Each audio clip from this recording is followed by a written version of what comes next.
Hello, this is Govind. Welcome to SVH classes. Today we will discuss about the topic of O label HTML basics. ये आपका M2R5 module के अंदर आता है, web publishing and web designing. ठीक है, तो हम स्टार्ट करते हैं. तो HTML क्या है, इसका क्या यूज़ है और इसका वेब पेज बनाने में किस प्रकार से कोडिंग में यूज़ किया जाता है, ये सारी चीज़ें आज हम समझेंगे. ठीक, तो सबसे जो पहला टॉपिक है, सबसे पहले हमको पता होना चाहिए HTML क्या होता है. तो हाइपर टेक्स्ट मार्कअप लैंग्वेज. ठीक है, क्या होता है हाइपर टेक्स्ट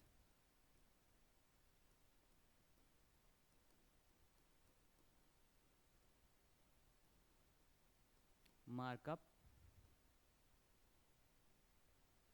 लैंग्वेज. तो ये मैं आप लोगों को पहले क्लियर कर चुका हूँ कि HTML में ये जो हाइपर टेक्स्ट है वो क्या होता है और जो मार्कअप लैंग्वेज है वो क्या होता है. तो हाइपर टेक्स्ट में आप देख रहे हैं टेक्स्ट वर्ड आ रहा है. तो टेक्स्ट से हम क्या समझते हैं, कोई भी सिंपल वर्ड लिखा होता है उसी को हम टेक्स्ट बोलते हैं. पर कंप्यूटर की लैंग्वेज में टेक्स्ट का कोई काम नहीं होता है, हाइपर टेक्स्ट का काम होता है. जो टेक्स्ट कंप्यूटर या मशीन को समझ में आता है वो आपका हाइपर टेक्स्ट होता है, और जो हमको समझ में आता है वो आपका सिंपल टेक्स्ट होता है. ठीक, तो ये किसको समझ में आता है, understand the computer, sorry, understand by the computer, इसको मैं लिख दे रहा हूँ. ठीक, अच्छा, मार्कअप लैंग्वेज क्या होता है और हाइपर टेक्स्ट का क्या काम होता है, ये भी आपका कंप्यूटर को ही समझ में आता है.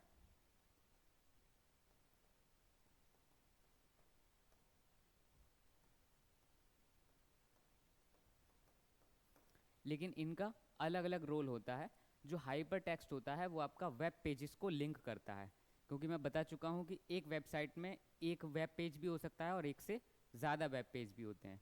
तो वो ज़्यादा से ज़्यादा जो वेब पेज होते हैं वो कैसे आते हैं, जो हम लिंक्स होते हैं उन पर क्लिक करते हैं वेबसाइट पे और वो हम दूसरे वेब पेज में चले जाते हैं. तो बहुत सारे वेब पेज जो होते हैं किसी वेबसाइट में, उनको जोड़ने का काम कौन करता है, हाइपर टेक्स्ट. ठीक, और मार्कअप लैंग्वेज है, तो ये जो स्क्रिप्टिंग की जाती है मार्कअप लैंग्वेज में की जाती है वो आपका वेबसाइट का स्ट्रक्चर, फ्रेमवर्क, फ्रेमिंग बनाने में काम आता है. उस वेबसाइट पे हम जो भी टेक्स्ट लिखेंगे, उस वेबसाइट पे जो भी हम ऑडियो वीडियो जो भी अटैच करेंगे, वो सारा का सारा किसके यूज़ से किया जाएगा, आपका मार्कअप लैंग्वेज के रूप से. और हाइपर टेक्स्ट समझ गए आप, वो टेक्स्ट जो एक वेब पेज से दूसरे वेब पेज पे जाने में मदद करता है. ठीक, तो ये हम पहले भी सीख चुके हैं. ओके, अब इसमें पहला पॉइंट आता है HTML में एडिटर. तो एडिटर आपको पता होना चाहिए, सबसे ज़्यादा बेसिक टर्म है और HTML के लिए सबसे ज़रूरी है. क्योंकि कोई भी HTML कोडिंग या स्क्रिप्टिंग होगी तो हम हमेशा किस में करेंगे, एडिटर में करेंगे. बिना एडिटर के आप कोई भी स्क्रिप्टिंग या कोडिंग नहीं कर सकते. ठीक है, तो एडिटर का जो है वो मेन रोल होता है स्क्रिप्टिंग में. अब हम देख लेते हैं जो एडिटर्स होते हैं वो कौन कौन से टाइप के यहाँ पर होते हैं. ठीक है, ये कुछ एडिटर्स के नाम हैं जो लिखे हुए हैं यहाँ पर. ये आप पहले भी इनसे परिचित होंगे, जैसे कि नोटपैड सभी जानते हैं, सबसे पुराना एडिटर है. तो इसका यूज़ करके हम स्क्रिप्टिंग करते हैं. तो स्क्रिप्टिंग और कोडिंग एक ही चीज़ होती है, दोनों वर्ड एक ही चीज़ को बताते हैं, या स्क्रिप्टिंग कह लीजिए आप या फिर कोडिंग कह लीजिए. तो ये एडिटर होता है नोटपैड, इसमें हम कोड को अपना टाइप करते हैं. जो भी पंक्चुएशंस होती हैं, सिंटैक्स होते हैं, ध्यान में रखते हुए कोड को, और फिर जो फाइल बनती है हमारी कोड की उसको हम सेव कर देते हैं. अच्छा, एक बात आप ध्यान रखिए, जब हम कोड को अगर हमको रन कराना है तो हमें जो फाइल होगी वो सेव करनी होती है एक एक्सटेंशन के साथ. किसके साथ, एक्सटेंशन के साथ. अच्छा, ये एक्सटेंशन क्या होता है, आप लोगों ने पहले कभी इसका नाम सुना होगा, जैसे कि आप M1 वाले मॉड्यूल में समझ चुके होंगे कि फाइल नेम के या किसी डोमेन नेम के आगे .com, .in, .xl ये सब लिखा होता है. ये क्या होते हैं, इनके एक्सटेंशन, वो फाइल का टाइप बताते हैं आपका. तो जो भी हम नोटपैड में स्क्रिप्ट अपनी लिखेंगे, कोडिंग करेंगे, उस फाइल का नाम एक एक्सटेंशन के नाम से सेव करेंगे. वो आपका एक्सटेंशन क्या होगा, यहाँ HTML के लिए वो होगा .html या फिर .htm, इससे भी कर सकते हैं. तो ये जो एक्सटेंशन होते हैं ये HTML फाइल्स के लिए होते हैं. इस अब यहाँ पर आप अपना कोई भी नाम लिख सकते हैं फाइल का, वो XYZ कुछ भी हो सकता है, ABC. ठीक, तो अगर हम इस एक्सटेंशन के साथ फाइल को सेव नहीं करेंगे तो फिर वो आपको कोड को रन नहीं करवा सकती। तो ये एक्सटेंशन आप याद कर लीजिए, ये एक्सटेंशन बहुत ज़रूरी होता है, ठीक है। ओके, अब दूसरा है ये नोटपैड प्लस प्लस। तो ये भी नोटपैड का मॉडिफाइड वर्जन है। इसमें कुछ जो एडिटिंग टूल्स हैं वो बढ़ा दिए जाते हैं, जैसे आप कोड को बीच में कोई भी एडिटिंग है कोड के बीच में वो कर सकते हैं, सर्च कर सकते हैं किसी टाइप के एलिमेंट्स को कोड्स में। तो इससे थोड़ा सा ये बेहतर और मॉडिफाइड है। और ठीक इसी तरीके से ये एटम, टेक्स्ट रेंगुलर और सबलाइम टेक्स्ट एडिटर्स नाम से ये हैं आपके एडिटर्स, जिनकी जो प्रॉपर्टीज़ हैं वो अलग अलग हैं, सब में कुछ ना कुछ बेहतर है। तो जब ये हम यूज़ करेंगे तब हमको ये समझ में आएगा, ठीक है। तो आपको एडिटर्स समझ में आ गया। इसके बाद है आपका हाँ स्क्रिप्टिंग और कोडिंग, ठीक है। तो स्क्रिप्टिंग या कोडिंग मैं बता चुका हूँ, एक ही टर्म है, दोनों इंटरचेंजेबली यूज़ होती हैं। तो कोडिंग या स्क्रिप्टिंग क्या होती है? तो जो भी हम जैसे हम ग्रामर लिखते हैं किसी लैंग्वेज की, हिंदी की हो या इंग्लिश की, तो उसके जो ग्रामेटिकल रूल्स होते हैं उनको फॉलो करते हैं कि ग्रामर के या व्याकरण के रूल के हिसाब से वो चीज़ बिल्कुल सही होनी चाहिए। तो इसी टाइप से जो कोडिंग की जाती है, स्क्रिप्टिंग की जाती है किसी कंप्यूटर लैंग्वेज में, उसमें भी हम किस चीज़ का ध्यान रखते हैं कि उसके जो सिंटैक्स हों वो बिल्कुल सही हो, मतलब रूल्स के तहत सारा कुछ कोड लिखा गया हो, कोई भी रूल्स आपका गलत नहीं किया गया हो। तो क्या रूल्स हैं उनके वो हम आगे सीखेंगे, पर ये हमको पता होना चाहिए कि स्क्रिप्टिंग में रूल्स को फॉलो किया जाता है। तो जो स्क्रिप्टिंग होती है, कोडिंग होती है, क्या होता है आपका लिखा है commands in the computer language. तो कंप्यूटर लैंग्वेज में आप कमांड देते हैं, आदेश देते हैं उसको बार बार कोड करके कि आप हमारे लिए इस प्रकार का स्ट्रक्चर दीजिए, इस प्रकार की वेबसाइट हमको बनानी है, तो उसके हिसाब से हम कमांड्स देते हैं। अच्छा, एक आपकी टर्म और आती है, वो होती है प्रोग्रामिंग। काफ़ी लोग यूज़ करते हैं कंप्यूटर में प्रोग्रामिंग। और एक होती है ये स्क्रिप्टिंग या फिर कोडिंग। तो प्रोग्रामिंग और कोडिंग में कुछ अंतर होता है, ज़्यादातर लोग उसको एक ही समझते हैं, पर प्रोग्रामिंग और कोडिंग में अंतर होता है। तो क्या अंतर होता है? कोडिंग में केवल हमारे कमांड्स होते हैं जो हम एक कंप्यूटर लैंग्वेज में देते हैं कंप्यूटर को कि आप हमारे लिए इस प्रकार का स्ट्रक्चर या कंटेंट प्रोवाइड कराइए। प्रोग्रामिंग क्या होती है? प्रोग्रामिंग की जाती है सबसे पहले जिसके अंदर कोडिंग आपकी आती है। देखिए, ये आपका अगर प्रोग्रामिंग है,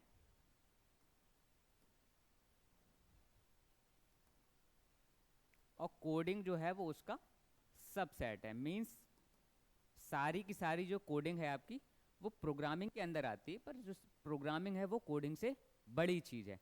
प्रोग्रामिंग में हम सबसे पहले एल्गोरिदम समझते हैं, डेटाबेस को समझते हैं, एक स्ट्रक्चर तैयार करते हैं कि किस टाइप से हमको जो प्रॉब्लम है उसको सॉल्व करना है। और कोडिंग में केवल हम कोडिंग करते हैं कमांड्स के थ्रू अपने कोड को रन कराने के लिए, ठीक है। तो प्रोग्रामिंग है वो थोड़ा वाइड एरिया है, और जो कोडिंग है वो उसके अंदर का एक सबसेट है, एक छोटा एरिया है, ठीक। तो प्रोग्रामिंग और कोडिंग में आपको अंतर समझ में आ गया। इसके बाद लिखा है computers recognise the code and provide the output. तो जो कोडिंग या स्क्रिप्टिंग हम करते हैं किसी भी स्पेसिफिक लैंग्वेज में, उसको कंप्यूटर तुरंत समझता है अपनी एल्गोरिदम की मदद से, और उसके बिहाफ पर हमको आउटपुट प्रोवाइड करा देता है, ठीक है। तो ये आपको समझ में आ गया। हाँ, इसके बाद क्या था आपका सिंटैक्स।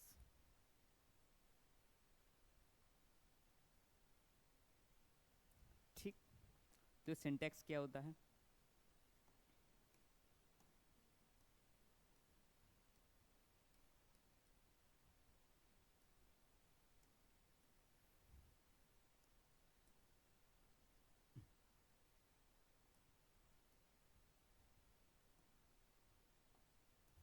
ठीक है, तो सिंटैक्स वर्ड जो है वो आप पहले भी यूज़ कर चुके होंगे, इंग्लिश लैंग्वेज में आप लोग यूज़ करते हैं सिंटैक्स वर्ड को। तो कंप्यूटर में सिंटैक्स क्या होता है कि कुछ सेट ऑफ रूल्स होते हैं कोडिंग के लिए, कि उन रूल्स के हिसाब से ही आप जो कोडिंग है, स्क्रिप्टिंग है, उसको करना स्टार्ट करेंगे। तो उसी को क्या बोलते हैं? कोडिंग का, स्क्रिप्टिंग का सिंटैक्स। जैसे कि आप इंग्लिश में जो पंक्चुएशन होती हैं उसमें कॉमा कहाँ पर लगाना है, सेमी कॉलन कहाँ पर लगाना है, ब्रैकेट कहाँ पर लगाना है, ठीक, एंड और इन सब का यूज़ होता है। तो इसी टाइप से इसके सिंटैक्स होते हैं कि सारी लैंग्वेजेस के सिंटैक्स डिफरेंट भी हो सकते हैं, और कुछ लैंग्वेजेस के जो सिंटैक्स हैं वो सेम भी हो सकते हैं। तो यहाँ पर HTML जब हम करना स्टार्ट करेंगे तो कुछ चीज़ें हमें पता होनी चाहिए, जैसे कि ये ब्रैकेट, ये जो ब्रैकेट है आपका, ये इसको हम क्या बोलते हैं, इसका नाम पता होना चाहिए सभी लोगों को। क्या नाम है इसका? एंगुलर ब्रैकेट, क्योंकि एंगल जैसा मुड़ा होता है ना, एंगुलर ब्रैकेट। ठीक है, ओके। अगर हम इस सिंटैक्स में एक स्लैश का यूज और कर देते हैं साथ में, तो ये आपका क्या है, ये है स्लैश। अच्छा, स्लैश में भी दो टाइप होते हैं आपके, एक होता है फॉरवर्ड स्लैश और एक होता है backward slash.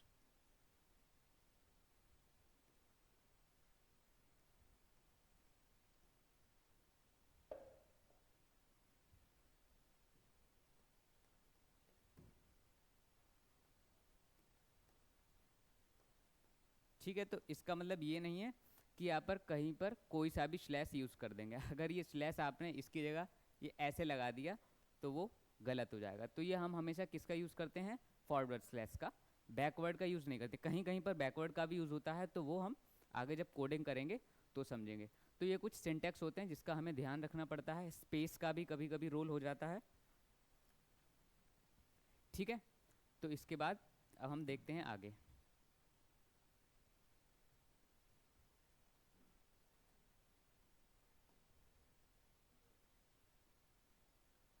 Terms of scripting.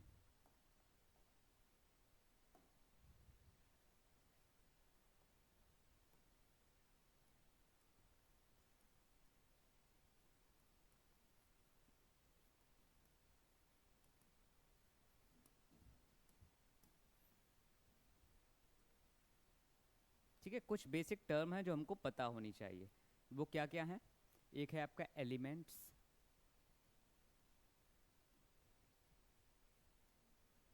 एक है आपका, सबसे पहले आप टैग समझिए, टैग, टैग्स। ठीक है, फिर आप हो गया आपका एलिमेंट्स, फिर होगा आप क्या, एट्रीब्यूट,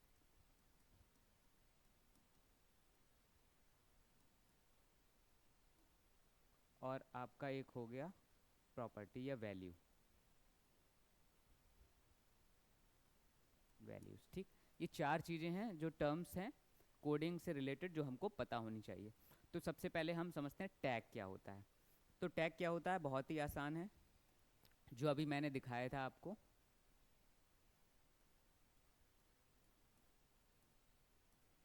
ये जो एंगुलर ब्रैकेट्स के अंदर अगर कोई भी आपका वर्ड लिखा हुआ है तो इसको कलेक्टिवली हम क्या बोलते हैं, टैग। ये है आपका एक टैग। ठीक, तो टैग किसको बोलते हैं, एंगुलर ब्रैकेट्स के अंदर कोई भी वर्ड लिखा होता है उसको क्या बोलते हैं, टैग। ठीक जी। अच्छा, इस टैग में और इस टैग में क्या अंतर है, टैग ये भी है और टैग ये भी है। ये जो है आपका वो है ओपन टैग, ये वाला, ये है आपका ओपन टैग, और ये है आपका क्लोज टैग। तो जो टैग्स होते हैं इसके अंदर हम अपनी स्क्रिप्टिंग करते हैं। टैग का मतलब है कि हम HTML में कुछ चीज़ लिखना शुरुआत कर रहे हैं, और जब वो जो प्रॉपर्टी है जो भी है वो हम लिख लेते हैं, उसके बाद हम इस टैग को क्लोज कर देते हैं। तो इसका ये एक सिंटैक्स हो गया। ध्यान रखिए कि पहले हम टैग को ओपन करते हैं, फिर उस टैग के अंदर अपनी स्क्रिप्टिंग करते हैं स्टोरी टेलिंग की तरह, और फिर उस टैग को हम बंद कर देते हैं। अगर आपने जो टैग ओपन किया और उसमें एलिमेंट लिखने के बाद आपने उस टैग को बंद नहीं किया तो आपकी वो कोडिंग नहीं रन होगी। ठीक है, तो जिस टैग को आप ओपन करते हैं उसको क्लोज, और क्लोज करने के लिए क्या करना पड़ता है, आपको एक फॉरवर्ड स्लैश लगा देना पड़ता है। ये स्लैश आप इधर नहीं लगा सकते, ध्यान रखिए, ये स्लैश हमेशा पहले ही लगता है यहाँ पर टैग के पास। ठीक, तो इस पूरे, अच्छा ठीक है, दूसरी चीज़ आपका एलिमेंट्स। तो एलिमेंट क्या होता है आपका, जो भी टैग के अंदर आप लिखते हैं वर्ड, वही आपका क्या होता है, एलिमेंट। ठीक, तो एलिमेंट क्या होता है HTML में, जो भी टैग्स में लिखे जाते हैं जिनका हम यूज़ करते हैं कोडिंग के लिए, वो क्या होते हैं, एलिमेंट। तो ये टर्म्स हैं जो आपको पता होनी चाहिए कि टैग्स ये होते हैं ओपन टैग, क्लोज टैग, और एलिमेंट्स क्या होते हैं जो टैग के अंदर लिखे जाते हैं। ठीक है, अब क्या है आपका एट्रीब्यूट और वैल्यूज। तो एट्रीब्यूट का मतलब पता है सबको, एट्रीब्यूट क्या होता है, गुण, किसी चीज़ का गुण। तो जब हम कोई टैग ओपन करते हैं एक एलिमेंट के साथ, टैग हमेशा किसके साथ होता है, एलिमेंट के साथ, बिना एलिमेंट के कोई भी टैग नहीं होता है। टैग को ओपन करते हैं हम किसी एलिमेंट के साथ, तो एलिमेंट इसमें क्या है, HTML। एलिमेंट इसमें क्या है, HTML। ये ओपन टैग है और ये हमने क्लोज को, टैग को क्लोज कर दिया। तो एक मैं दिखाता हूँ आपको। मान लीजिए हमने यहाँ पर टैग ये किया, ये आपका क्या है, बॉडी टैग। इसको हम क्या पढ़ेंगे, बॉडी टैग। बॉडी क्या है, इसमें एलिमेंट है और ये क्या है, एक टाइप का ओपन टैग है।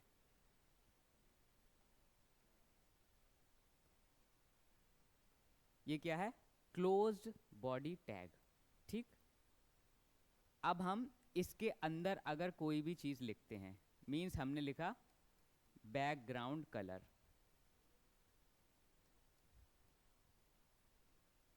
ठीक, तो ये जो मैंने लिखा है वर्ड बैकग्राउंड कलर, ये जो है आपका क्या है, एट्रीब्यूट यानी कि गुण। ठीक है, तो आपको समझ में आया।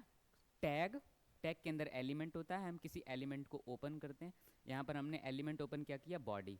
तो जो भी हमारे HTML स्ट्रक्चर की पेज की जो बॉडी होगी, उसमें अब हम एक प्रॉपर्टी लेंगे, एट्रीब्यूट जिसको बोलते हैं, वो क्या हो गया आपका बैकग्राउंड कलर। तो ये क्या हो गया आपका एट्रीब्यूट, हिंदी में बोलते हैं गुण। ठीक है, अब ये मैंने लिख दिया यहाँ पर ये ब्लू, कि background colour equals to blue. तो जो आपका ये ब्लू है, ये क्या हो गया आपका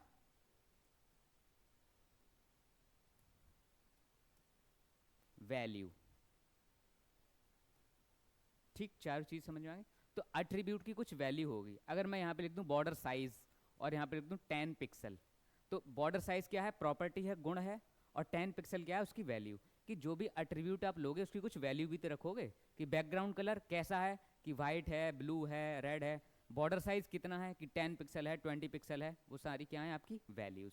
तो आपको समझ में आ गया, टैग्स होते हैं, उसके अंदर एलिमेंट्स होते हैं। एलिमेंट्स, अब ये बॉडी है तो बॉडी में हम बहुत कुछ कर सकते हैं, बैकग्राउंड कलर भी बता सकते हैं, इसमें बॉर्डर्स भी बना सकते हैं, इसमें टेबल्स भी बना सकते हैं। ठीक है, ठीक, अब इसके बाद अगर मैंने ये नहीं किया, बॉडी टैग को क्लोज नहीं किया, तो मेरी कोडिंग रन नहीं होगी। तो जो भी टैग हम खोलते हैं वो हमेशा हम बंद जरूर करते हैं। ठीक, तो ये आपके बेसिक्स हो गए हैं। इसके बाद कल से हम कोडिंग स्टार्ट करेंगे, किस टाइप से सिंपल कोडिंग है HTML की वो की जाती है, फिर उसके आगे and so on. Okay, thank you.